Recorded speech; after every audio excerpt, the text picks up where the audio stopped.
Welcome back to Off the Chart. It's season 2, y'all. This season, we're watching the L Word Generation Q with you, bringing you our unfiltered take on the new series reboot every Monday, because we still can't get enough of those LA lesbians.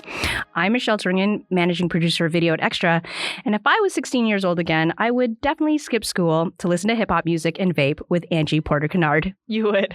I'm Erica Lenti, senior editor at Xtra, and I would probably leave Xtra to work on Bette Porter's mayoral campaign. I'm sorry, Rachel. So we're jumping into a brand new L Word universe, 10 years since the last episode of the original run aired. That hiatus felt really long. It felt like a decade, right? Erica, what stood out to you the most in this premiere? Yeah, the big theme seemed to be change, which I guess is fitting for a new show and a completely new era, of course. So we're catching up with some of our old friends. We got Bette, we got Alice, we got Shane, we've got some new folks, but everyone is in some sort of position of flux. Bette, of course, is running for mayor. Alice is glowing up. She's like the fictional Allynne-esque talk show host, but she's also a stepmom now.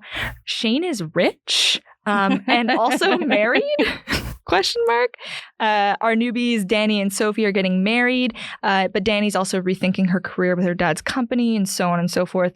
My prediction, everything is going to fall apart for these characters by the season's end. Do you feel the same way? I mean, it better. Otherwise, what would we want? We want that conflict.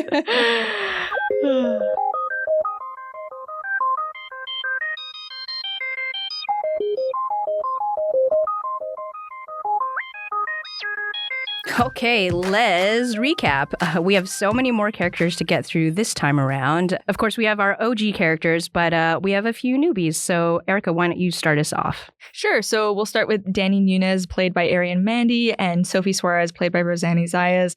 So we're first introduced to Dani going down on her partner, Sophie, the way I think every series premiere should begin. And Dani is kind of like the new power dyke. I think she's sort of a Bette apprentice who works for her dad's pharmaceutical company. Sophie works on Alice's talk show. The pair have been dating for a while. Dani wants to propose. There's some tension there, but then by the episode's end, these two are officially engaged. But Dani is getting kind of woke all the while. So after meeting with Bette, she starts second-guessing her role given what's happening in LA with the opioid crisis. So she quits her daddy's company to work with Bette. I approve of this. Absolutely. We should all work for Bette Porter. Do we buy Dani's sudden wokeness, though? Like, she's never thought of the opioid crisis this entire time she's been working for her dad? Maybe. I feel like they're setting up the Nunez family to be quite wealthy and maybe out of touch. So, like, maybe I can buy her not being aware of how problematic her position is. I mean, I guess I would have preferred to just watch that arc play out a little bit longer. Like, it just seems like she becomes woke overnight after meeting with Bette once, which I know Bette has a lot of power over women, but like, yes, as we've seen, yes. But is this realistic? I don't know. Why don't we move on to Sarah Finley, Shell? Sure, absolutely. So Sarah Finley is played by Jacqueline Toboni. Fun fact, she is the sister of Gianna Toboni, who is a news correspondent at Vice. We first see Finley in her underwear holding her clothes as she is sneaking out from a one-night stand. While on her morning bike commute, she proclaims, "Time's up, bitch!" to a male passerby before arriving at the apartment complex where Dani and Sophie live. So Finley is there to pick up Sophie because they work together on Alice's talk show, and Finley is a production assistant. Finley's boss, Alice, tasks Finley with helping Shane move into her new place by doing what queer women do best, assemble furniture. The two get to chatting, and Shane really sees parts of her younger self in Finley, so she offers Finley a room to stay in her house should she ever need it, which I think Shane's going to regret at some point very soon. Now, when we first watched episode 1 with our entire Xtra editorial team, the consensus in the room seemed to be that Finley was pretty ridiculous. Mm-hmm. But when I watched it by myself, alone, I found her to be more endearing. So, Erica, do you think that Finley is an obnoxious dope or just a lovable goofball? I'm really torn, and I didn't feel this way. I rewatched the first episode with my partner, and she really liked Finley. She was like, oh, she's so fun. Like, she's going to have a tragic backstory for sure, and we're going to fall in love with her. Right. And one of our colleagues was like comparing Finley to Goofy or what was Scooby-Doo. And it was funny at the time, but I really don't know where I sit. I know that you are a much more empathetic person than the rest of us, though. So you like Finley. I feel like when I watch with other people, I'm influenced, like I'm very easily influenced by The Room. So I really wanted to make sure I watched it again alone because, yeah, like I can really relate to Finley. We'll just have to see how she plays out. Yeah, I'm not ready to write her off yet. How about Micah?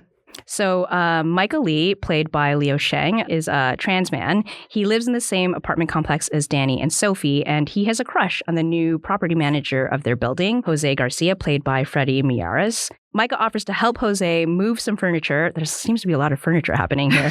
And he awkwardly breaks a window before asking Jose out on a date. And Jose says yes, which is very cute. Now, it's a pretty slow start for Micah in this first episode, but how do we think he stacks up against the original L Word's trans man character, Max Sweeney?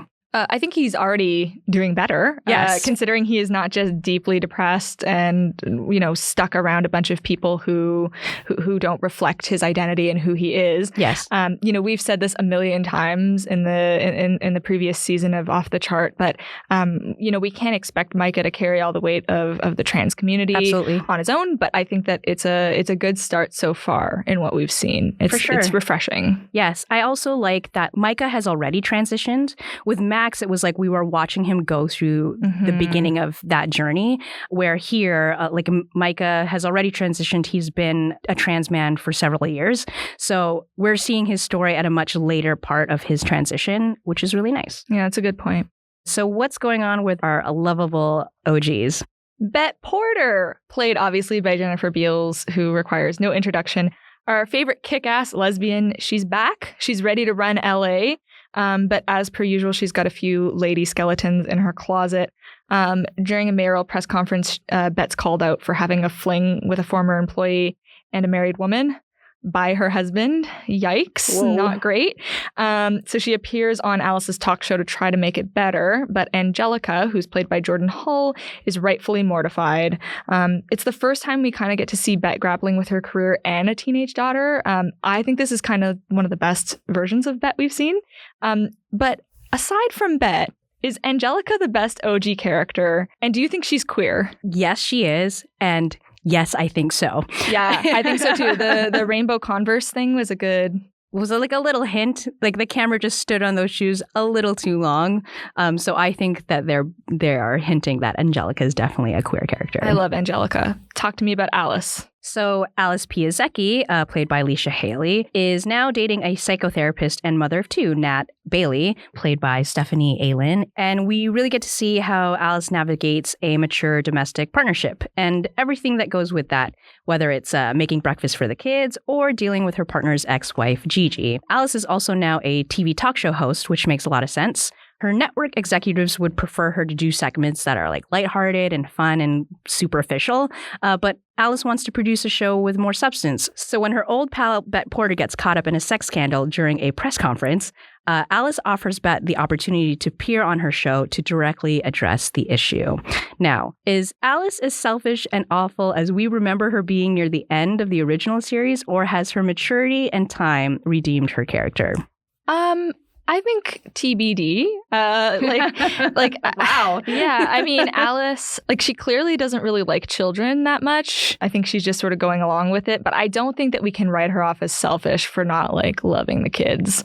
I think she does love the kids. I think she just doesn't, perhaps she's never dated somebody with children before and is just trying to figure out how to add that piece into a relationship. Yeah, but when you see how Shane dealt with children prior, I think that someone like Shane is a better sort of mother figure, believe it or not, than Alice. But we know that Shane is capable of doing that, as we saw in the original series when she took care of her younger brother, exactly. Shay. So what's going on with Shane McCutcheon? Shane McCutcheon, played by the lovable Kate Moennig. Oh, Shane. She might be a millionaire with a private jet now, thanks to her so-called salon empire, but she's obviously not changed. Our favorite fuckboy is back in LA, and we learn that she's married. What? Really weird. Super weird. Except it's not going too well. Like all of her prior relationships, her wife is MIA. I think there's plenty more in store for Shane, but at least we know she still drives a Jeep. Do you buy that Shane could have been married and committed at all? I mean, she almost got married to Carmen. That fell through. Before they even got married. It's true. I mean, I think I need to know more about this backstory. Like, who is this wife? how long were they married? What was their like origin story? Like I could buy it if I knew a little bit more about the history. Yeah, I'd like to know. I think I'd like to see a bit more of Shane's backstory. There's no convincing me that she's not a fuckboy. There's no convincing me that she was actually committed in this situation. We'll see. We'll see.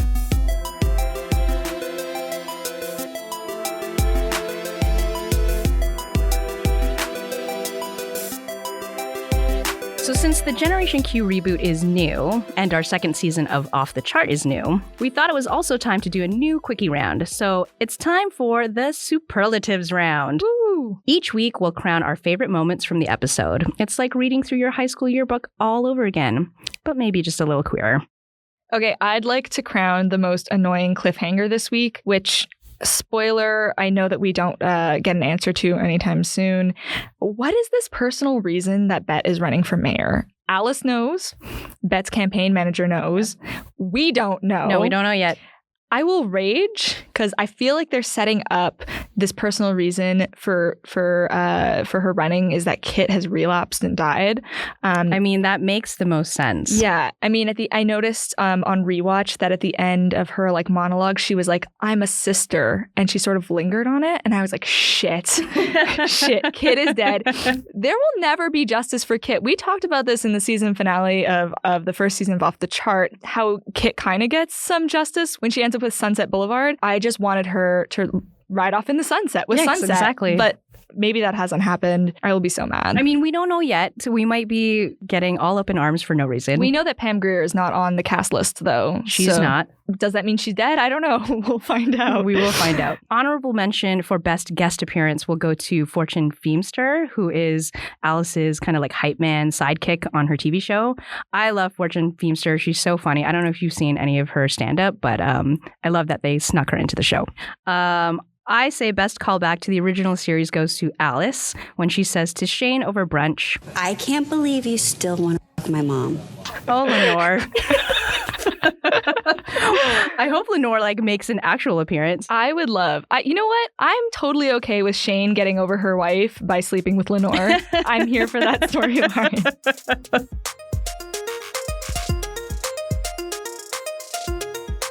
That's it for this episode. Tune in next week when we talk episode 2 of Gen Q and why these people can't seem to keep it in their pants. They can't.